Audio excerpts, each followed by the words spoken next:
Sandali lang, Ruble. Kukunin ko muna yung librong bigay sa akin ng aking maestro. Wika ni Nong Jem matapos nitong makapagkwento. Agad naman itong tumungo sa kanyang silid upang kunin ang kanyang sinasabing libro. Napakatagal na ni Nong Jem bago nakabalik sa kusina. Hinukay pa kasi nito ang ilalim ng kanyang higaan upang makuha ang tinago niyang libro. Pagbalik nito ay agad niya itong ipinakita kay Ruble upang maintindihan niya ng lubusan ang kasaysayan ng angkan na kanyang kinakaaniban. Ingat sa pagbuklat ng librong yan, Ruble. Dahil ilang siglo na ang lumipas, magmula noong nagawa ang librong yan. Wika ni Nong Jem habang iniaabot ang librong kanyang iniingatan. Marahil nga'y alam ng aking maestro ang aking kinabukasan. Kaya niya ipinamana ang librong yan sa akin. Dagdag pa nito. Hindi naman nakaimik si Ruble noong mga oras na yon dahil sa hiwagang kanyang nararamdaman sa librong hawak niya. Para bang interesado siyang magbasa sa lahat ng kasaysayan ng maranhig sa librong hawak niya. Noong gabi ding yon ay hindi nagawang matulog ni Ruble dahil sa pagbabasa ng librong ipinakita sa kanya ni Nong Jem. Oh, Ruble, ang aga mong gumising ngayon ha? Wika ni Nong Jem nang madatna nito si Ruble na nasa mesa. Maestro, di nga ako nakatulog eh. Kakabasa sa librong yon. Sagot naman ni Ruble. Ayon kay Ruble, na ang librong binabasa niya noong panahong yon ay nakasulat sa lengguwaheng hindi siya pamilyar. Pero ang kakaiba doon ay nakakaya niya itong basahin. Naanimoy na pag-aralan niya ang lengguwaheng yon. Kakaiba ang hugis at itsura ng librong yon, ayon kay Ruble. Nung inabot sa kanya ito ni Nong Jem ay nakalagay pa yon sa isang kawayang sisidlan na merong takip na uri ng balat ng hayop. Selyado rin yon ng tali na gawa sa baging at napakaraming ukit papaikot sa kawayan. Ang libro namang kanyang binabasa ay singlaki lang ng 2 palad ng tao. Merong mga guhit ng tao sa librong yon at mga simbolong hindi alam ni Ruble kung para saan o ano ang ibig sabihin nun. Ilang ulit niya ding tinanong si Nong Jem tungkol sa bagay na yon pero kahit ang kanyang maestro ay hindi maipaliwanag kung ano ang ibig sabihin ng mga simbolong nakaukit sa libro. Ang tanging naintindihan lang ni Ruble sa librong yon ay ang kasaysayan ng mga maranhig at ang iba pang nakasulat dito. Hindi ko na idedetalye ang buong kasaysayan na sinabi sa akin ng aking kaibigan upang maprotektahan na rin ang mga sikretong nakapaloob sa bawat kwento ng sinaunang maranhig. Balik tayo sa kwento. Ayon kay Ruble, na ang may akda ng librong yon ay isang babaeng sasaban. Isang prinsesang naging kasintahan ng unang anak ng datu ng mga maranhig. Hindi pa alam ng sasabang yon na isang maranhig ang nanliligaw sa kanya dahil sa kakayahan nitong lumakad tuwing sikat ang araw kagaya ng kakayahang taglay ni Ruble. Naging masaya ang dalawa at di kalaunay nagbunga ang kanilang pagmamahalan ng pangalawang uri ng mga maranhig. Ang pakilala ng maranhig na yon sa kanyang asawa ay isa siyang maharlikang malayo ang pinanggalingan. Tinanggap naman siya ng pamilya ng babaeng yon dahil kita rin naman sa kanyang katayuan ang pagiging maharlika. Ang di alam ng mga ito ay ang paghahanap na ng datu ng mga maranhig sa kanyang panganay na anak. Tumakas kasi yon dahil alam niyang siya na ang susunod na pamamanahan ng kanyang ama ng tronong hawak nito. Hindi naman mamamatay ang kanyang ama dahil sa walang hanggang buhay ng maranhig kung hindi ito mapapaslang. Ang gagawin ng ama ng maranhig ngayon ay tutungo sa lugar ng mga nagdaang datu ng maranhig upang doon sila mamalagi sa paglipas ng panahon. Ginagawa nila yan upang mas lalo pang mapaghandaan ang pag-iba ng mga kultura ng kanilang lugar na tinitirhan. Walang nakakaalam kung saan ang lugar na yon at kung ano ang itsura nito. Nang pinanganak na ang magiging lider ng bagong uri ng maranhig, ay doon na nakitaan ng sasaban ang pagiging iba ng kanyang anak sa lahat ng mga batang nakasalamuhan nito. Sa edad pa lamang ng isa, ay nakaya na nitong maglakad na walang nag-aalalay sa kanya. Pag-edad nito ng 4, ay hindi nakakapagsalita yun ng diretsyo. Pag tinatanong niya ang kanyang asawa noong mga panahong yun tungkol sa kanilang anak, ay hindi na lamang ito sumasagot. Panatag naman ang loob ng lalaki dahil sa napakalayo nila sa lugar ng kanyang ama. 3 isla sa Pilipinas ang tatawirin nito upang marating lamang sila. Kahit may posibilidad na mangyari ang bagay na yon, ay hindi na ito binigyang pansin ng panganay ng mga maranhig na si Amon. Akala niya kasi nung una ay hindi siya kawalan para sa kanilang angkan, kaya hindi niya inisip ang panganib sa kanyang mga desisyon sa kanyang buhay. Hanggang sa dumating ang araw na natunto na sila ng grupo ng kanyang ama.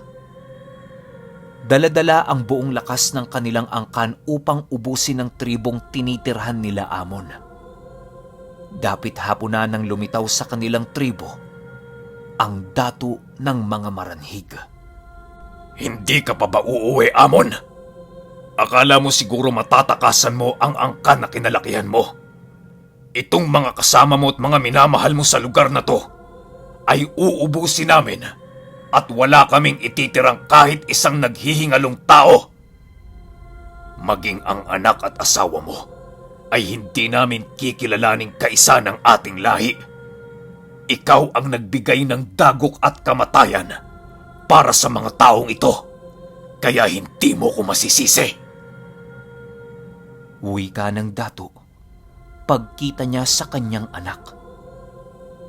Hindi naman nakasagot si Amon dahil sa labis na takot sa kanyang ama. Ang tanging nagawa na lamang ni Amon noong mga panahong yon ay ang ikubli ang kanyang asawa at makidigma sa kanyang ama.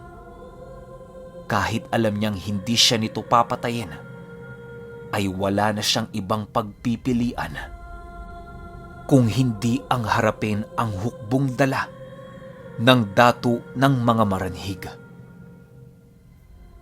Di naman nagpatinag ang tribong kinakaaniban ni Amon at handa ang mga yon na makidigma sa angkan ng mga maranhig.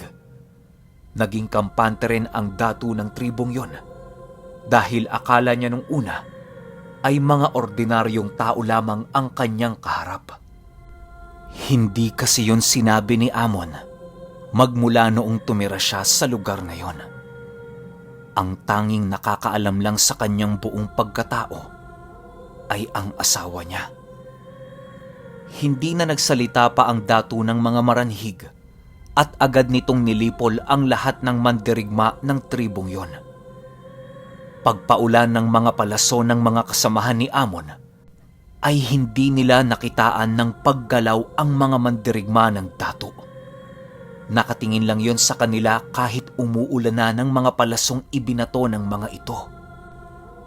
Pagtama ng mga pinakawalan nilang palaso, ay laking gulat na lamang ng mga ito nang hindi man lang nakaramdam ng sakit ang kanilang mga kalaban. Matapos yan ay biglang nag-angil ang datong yon na siyang naging sanhi upang dumilim ang kalangitan. Naging isang mga malademonyong maranhig ang lahat ng mandirigmang dala nito, na siyang labis na ikinatakot ng mga kasamahan ni Amon. Walang sabi-sabi ay agad sumugod ang mga yon papalapit sa kanilang tribo. Wala nang nagawa ang mga mandirigmang kasama ni Amon kung hindi ang harapin ang malademonyong nilalang na yon. Daga, Kris, Golok, Bangkaw, at kung ano-ano pang sandatang hawak ng mga kasamahan ni Amon ay hindi nagagawang makapatay kahit isang maranhig. Walang awa silang kinatay ng mga yon hanggang sa tuluyan na silang maubos. Si Amon naman ay tuluyan ng nadakip ng malipol na ng mga ito ang mga taong naroroon sa kanilang tribo. Ang asawa at ang anak naman ni Amon noong mga panahong yon ay tuluyan ng nakatakas at nanirahan sa pusod ng kagubatan. Doon niya pinalaki ang anak nila ni Amon hanggang sa tuluyan na itong maging isang makisig na lalaki. Nang malaki na ang kanilang anak, ay doon na inumpisahan ng sasaban na maisulat ang kasaysayan ng kanyang asawa. Noon ding mga panahong yon ay napakalakas na ng mga maranhig dahil marami na itong nasakop na mga tribo. Hanggang sa nakabangga ang mga ito ng isang baryong malakas ang taglay-taglay na karunungan. Doon na nalipol lahat ng mga maranhig na sumasakop sa bawat isla ng Pilipinas. Walang itinira ang mga dakilang antingerong yon upang tuluyan ang magkaroon ng kapayapaan sa lahat ng nilalang. Nang tumanda na ang anak nila Amon, ay doon na umusbong ang pangalawang uri ng mga maranhig. Hindi nila nagawang magaya ang abilidad ng mga unang uri ng mga maranhig dahil hindi sila purong maranhig. Kumbaga, kalahating tao at kalahating maranhig na lamang ang mga ito. Natanggal na din sa kanila ang kanilang kakayahang lumakad sa tuwing sikat ang haring araw. Matapos itong mabasa ni Roble, ay binalik niya rin kaagad ang librong yon sa kanyang maestro. Sumapit ang hapon ng mismong araw na yon, ay hindi pa rin maalis sa isipan ni Roble ang kanyang mga nabasa. Animoy, nagtatrabaho lang siya sa bahay ni Nong Jem na lumilipad ang kanyang wisyo. Hinayaan lang naman siya ni Nong Jem dahil parehas rin sila ng reaksyon nang una niya ring nabasa ang librong yon. Siguradong sigurado ako, Roble, na mag-iiba na ang tingin mo sa mga kauri mo. Wika ni Nong Jem paglabas niya ng bahay. Oo nga, Nong Jem. Pakiramdam ko, ibang-iba na ako ngayon matapos kong mabasa ang librong yon. Ang ipinagtataka ko lang, Nong Jem, ay kung ano yung sinasabi ng aswang na napatay ko tungkol sa isang singsing na hawak ng mga pinuno ng maranhig. Sagot naman dito ni Roble. Singsing? Ang tinutukoy mo ba'y yung agimat ng unang maranhig? Tanong dito ni Nong Jem. Di ko po alam, Nong Jem. Narinig ko lang naman yan sa napaslang kong aswang. Sagot ni Roble. Matapos yan ay ipinagpatuloy na ni Roble ang kanyang gawain. Kinagabihan ay napagpasyahan na ni Roble na lumabas upang magmasid. Binalikan niya muli ang kanilang dating baryo upang muling masilayan ang mga maranhig na naninirahan doon.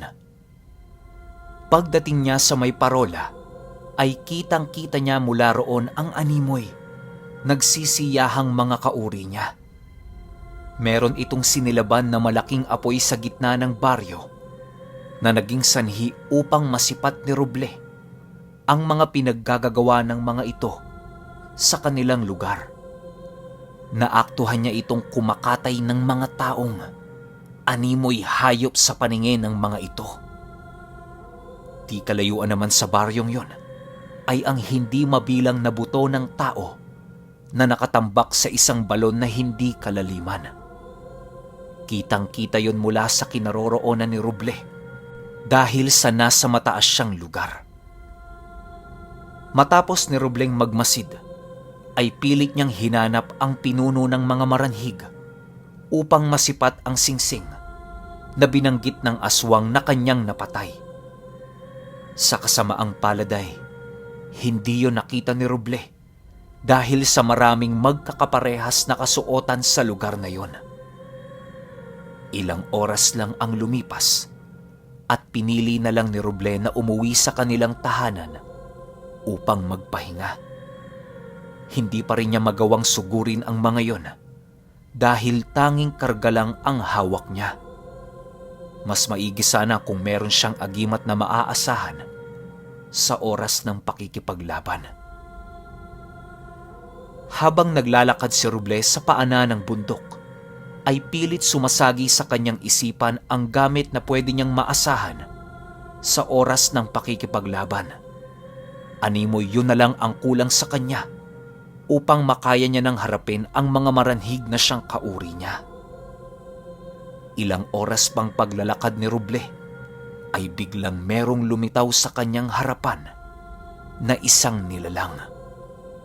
Biglang napaatras si Roble sa kanyang nilakaran dahil sa gulat sa nilalang na yun. Masaya kong makita ka, maranhig.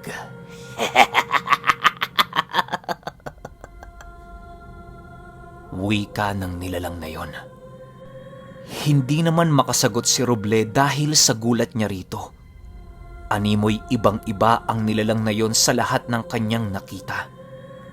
Paglalarawan ni Roble sa nilalang, ay meron itong pakpak na animoy sa isang ibon. Kulay itim ito at meron yung mga mata sa dulo.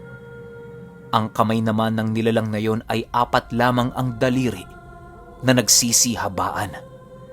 Matatalas din ang kuko nito na animoy kasing laki lang ng butot balat nitong mga daliri. Halos butot balat ang nilalang na yon dahil sa kitang-kita ni Roble ang paglitawan ng mga buto nito sa katawan. Maputla rin ang balat nito na nangingitim. Wala ring paa ang nilalang na yon, bagkus ay nakalutang lang ito habang pinapalibutan ng itim na usok. Meron din yung hawak na libro na gawa sa buto at balat ng tao. Ang ulo naman ng nilalang na yon ay merong mahahabang buhok, tapos nakapiring yon ng isang makapal na benda na kulay itim. Maliban pa dyan ay kapansin-pansin rin sa nilalang na yon ang isang koronang nakabaon sa kanyang ulo. Nakasuot din yon ng saya na gawa sa bakal na merong mga disenyong hindi pamilyar kay Roble. Halos natigilan si Roble ng ilang minuto dahil sa paglitaw ng nilalang na yon. Hoy, maranhig. Sabihin mo ang kailangan mo upang makabalik na ako sa lugar na tinitirhan ko. Bilang nasa dugo mo ang unang anak ni Amon, ay susundin ko ang anumang nais mo. Yun ay, kung mababayaran mo ito ng mga hihingiin kong kapalit.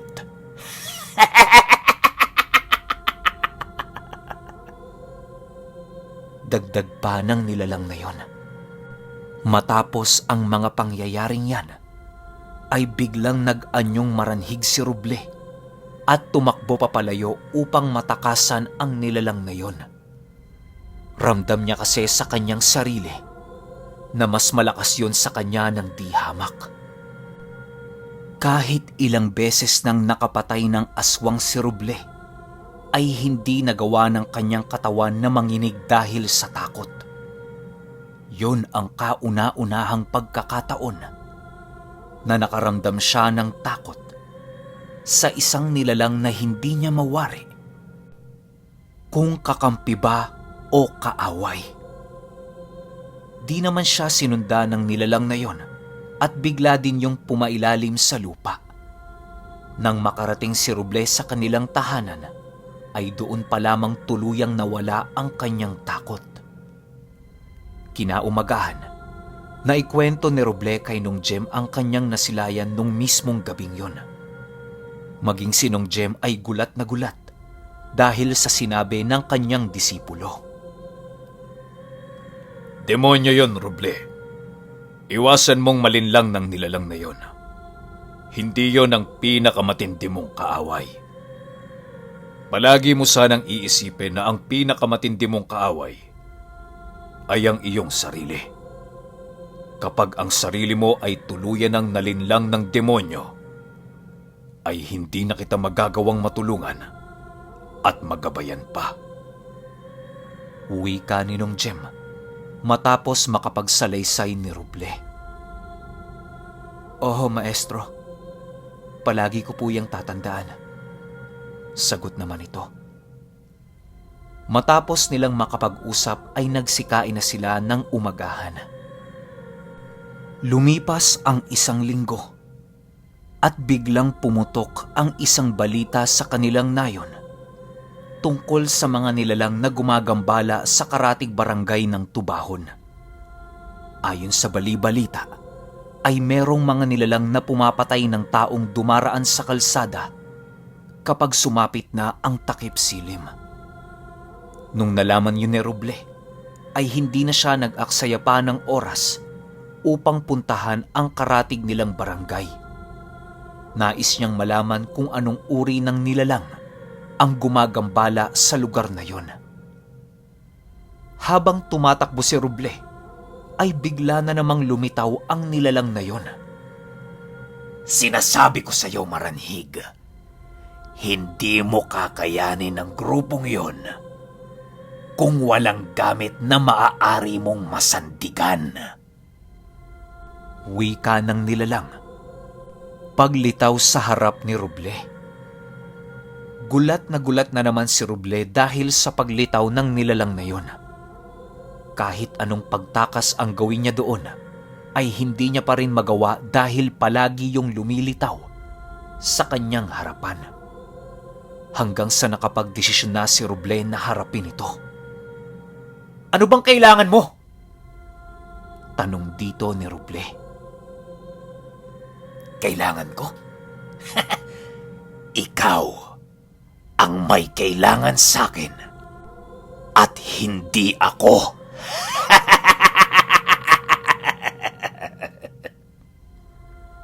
Sagot naman sa kanya ng nilalang. Galit na noon si Roble dahil sa pang-aasar ng nilalang na yon. Animoy iritable si Roble sa nilalang na yon nang sa hindi niya malamang dahilan. Walang sabi-sabi ay agad niya yung sinugod upang patayin. Nang nakalapit na siya rito, ay agad niya yung hinawakan sa leeg upang baliin yon. Ilang minuto lang ang lumipas ay matagumpay namang nabali ni Roble ang leeg ng nilalang na yon.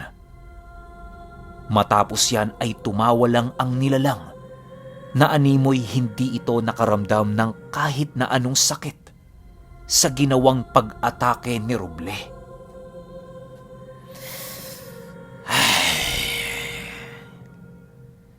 Sa tingin mo, Maranhig, mamamatay ako ng ganun lang? Sa tingin mo, mabubuhay ako ng ilang siglo kung sa ganong estilo ay mamamatay na ako? Wala ka pang alam sa mundo. Wala ka pang alam sa pinanggalingan mo. Dapat nga, ikagalak mo ang paglitaw ko dahil ako ang magiging sandingan mo.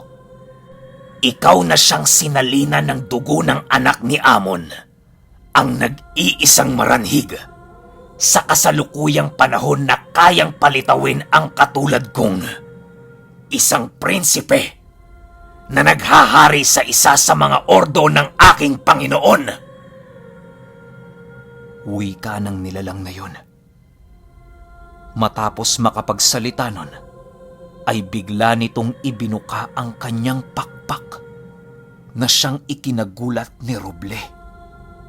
Pagbuka ng pakpak ng nilalang na yon, ay biglang nagkorting mga sandata ang usok na nagmula sa pakpak.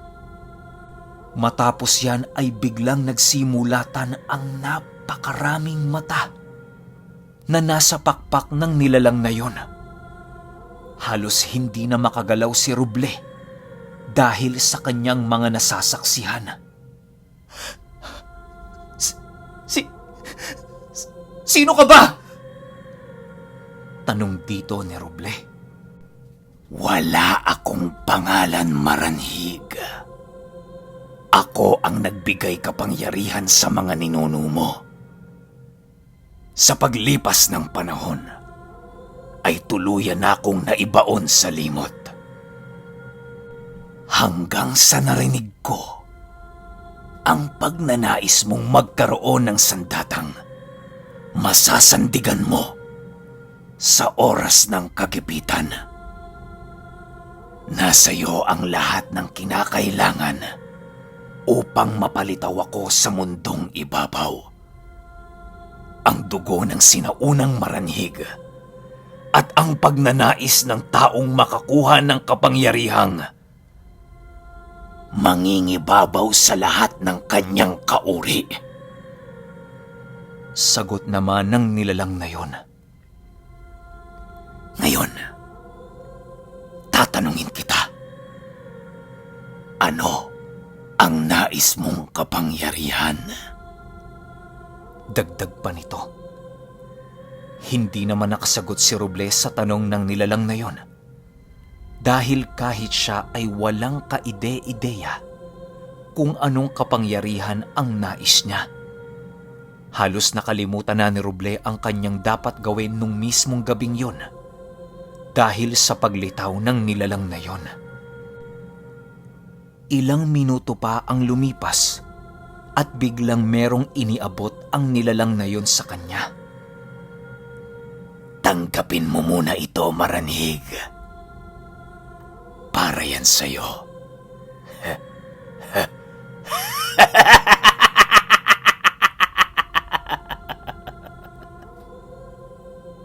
Wika ng nilalang na yon. Nang nakuha na ito ni Roble, ay kasabay naman ang paglaho ng nilalang na yon sa kanyang harapan. Animoy parang isang batang musmos si Roble nung mga oras na yon dahil sa gulat at pagkamangha sa ibinigay ng nilalang na yon. Kapag naging isang Maranhig ka, lunukin mo lamang yan upang mabigyan ka ng karagdagang lakas. Ikaw na ang bahalang tumuklas ng iba pang kakayahan ng gamit na yan. Wika ng nilalang na yon sa kanyang isipan. Matapos itong marinig ni Roble, ay agad din niyang tinungo ang kanilang karatig bayan. Tinakbo niya yon ng mabilisan upang kahit papaano ay makahabol pa rin siya sa oras. Maaari kasing meron ng taong nanganganib nung mga oras na yon. Pagdating niya sa karatig barangay nila, ay nadatnan niyang walang taong nasa labas ng kalsada. Naghintay pa siya roon ng ilang oras, pero wala ni isang nilalang ang lumitaw hanggang sa sumapit ang alauna ng madaling araw. Nang napansin ni Roble na wala nang lilitaw na nilalang, ay pinili na lamang niya na umuwi sa kanilang tahanan. Pagdating niya sa pamamahay ni Nong Jem, ay nadatnan niya pa itong nagro-rosaryo. Araw kasi yun ng Biyernes, kaya halos abuti ng 2:00 ng madaling araw si Nong Jem sa pagdarasal.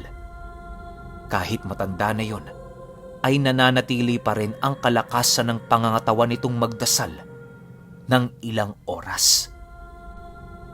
Pagpasok ni Roble sa kanyang silid, ay agad niyang tiningnan ang binigay sa kanyang gamit ng nilalang na yon. Pagkuha niya nito sa kanyang bulsa, ay doon niya napagtantong isang batong kristal ang binigay sa kanya na parang merong nilalang na gumagapang sa loob nito.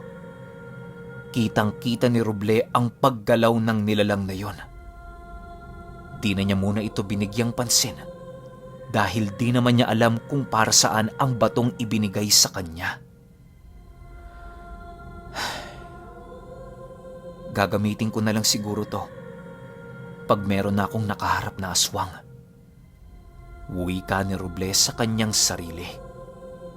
Matapos yan ay nilagay niya yun sa mesa na nasa silid niya at natulog na siya. Kinaumagahan ay nadatna ni Robleng nagluluto ang kanyang maestro ng kanilang almusal.